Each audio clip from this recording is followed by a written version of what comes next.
we're doing a social experiment, and we're going to be asking people to share a meal with us at the park to see if they will. In our society, it's really weird for you to go up to a stranger and ask them to share a meal, but we notice in other cultures it's not weird at all, and it's something that people do when they're out in the public place, whether at the park or the beach. We were talking about Jamaica, like anyone who's been to Jamaica, you can go to Jamaica, be on the beach, and ask anyone to come over and share a meal with you, and they will. And you start to learn a lot about someone's culture through that and their background. So we're here in the park seeing if we can or cannot recreate this. So stay tuned and see what happens. Hello. Hey guys, so we just asked a couple people to come and join us for a meal, but they were either like in the middle of exercising, and then a lot of people who we didn't ask because they either had children or a dog with them, and that would be kind of distracting for what we want to do in this video, which Ray already explained. And so we think that part of that is the nature of this park. It has a walking path and a playground, and the way it's like laid out, it seems to be structured for either walking a dog, exercising, or taking your kids to play. But I guess that's not the park experience that we're accustomed to. Like, I know, and we're wondering if this just has to do with the differences between maybe a suburban environment and an urban environment. Definitely. So I know for me, one of the parks I went to growing up in Rochester, New York, it was called Highland Park, and it was in a more suburban area, but it was a highly populated area, and like the people in the surrounding neighborhoods could walk to the park, and you can kind of walk to the park here at Glasgow, but like the housing developments and the way the roads are structured, it's not walker friendly. It's not pedestrian friendly at all. So yeah, I didn't realize until today how much parks influence the community of a space. And I feel like parks really speak for the community, because it's like, if you look at the suburban landscape, like how much communing is going on, you know, in relation to like living in the city. And I'll give you an example. Like, my parents moved to the suburbs right when I got out of college, so when I came home from summer break, they were living in the suburb, and we knew nothing about our neighbors. Like, the neighbors never came to introduce themselves to us. We never introduced ourselves to the neighbors, and it's still like 8 years later, and it's still like that in my parents' neighborhood. Like, they really don't know anybody. They speak to one neighbor and they just kind of say hi or bye.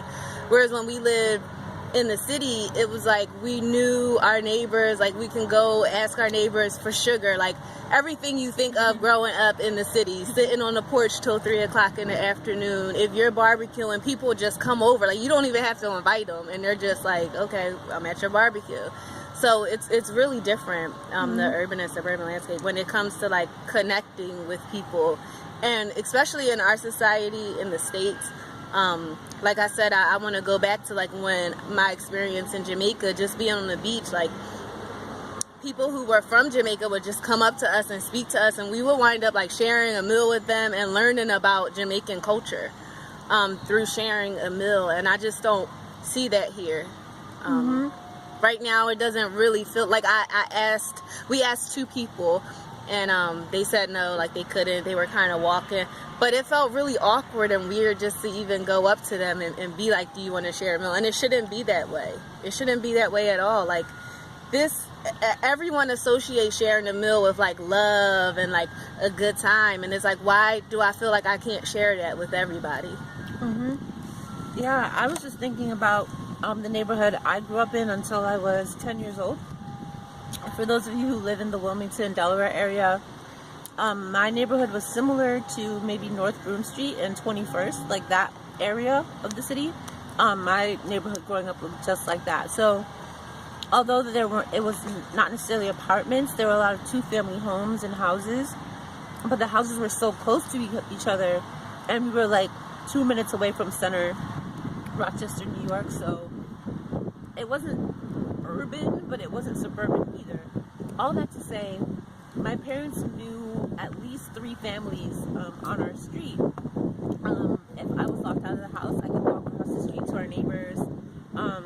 They would always have someone to check in to collect the mail if we went away.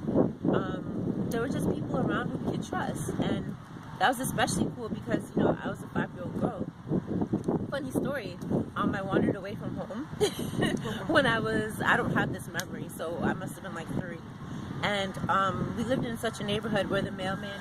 So what I was saying is basically like everyone knew the mailman. So although I wandered away from home, he was able to bring me back, which I don't think is something that we like. It is kind of sketchy, right? But I don't think that can really happen now. I mean, you know, good things still happen, but that was what, 1990, probably 4 or 5. But yeah, so that's just the type of neighborhood that I grew up in, where like everyone knew each other to a certain extent, and that was really cool. So yeah. Melissa was talking about growing up, you know, in her neighborhood and how it was a real sense of community. And same, you know, I came from the same kind of background as well, but when I was growing up, like, we would wake up at like 9 o'clock in the morning, and by 10 o'clock we would have to be outside. Like, my mom would be like, go outside. We weren't watching TV all day, we weren't in the house all day, we were outside. And I love going outside, and we would play all the things city kids play: jump rope, freeze tag, manhunt, all those good things. But I had a cousin who lived in Bear, Delaware, and she lived in a house, like a development, like a suburban development. And I love going to her house because we like did stuff, and her mom never told us to go outside. Like, Monday we would wake up, we would go to the mall.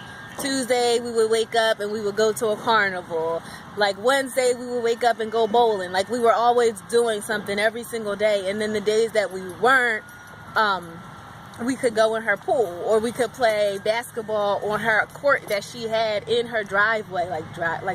Driveway. No one had a driveway in my community, so I love being there.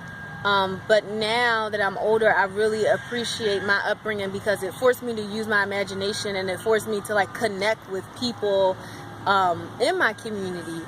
And you know, I really appreciate that, and I want the same thing for Isaac growing up, hopefully. So yeah, that's what we wanted to share. And if you guys have a story about growing up in the suburbs versus the city, and just how people interact with each other, comment below. Yeah, comment below. Yeah, definitely. Thank you guys, and we'll talk to you soon. Peace. Peace.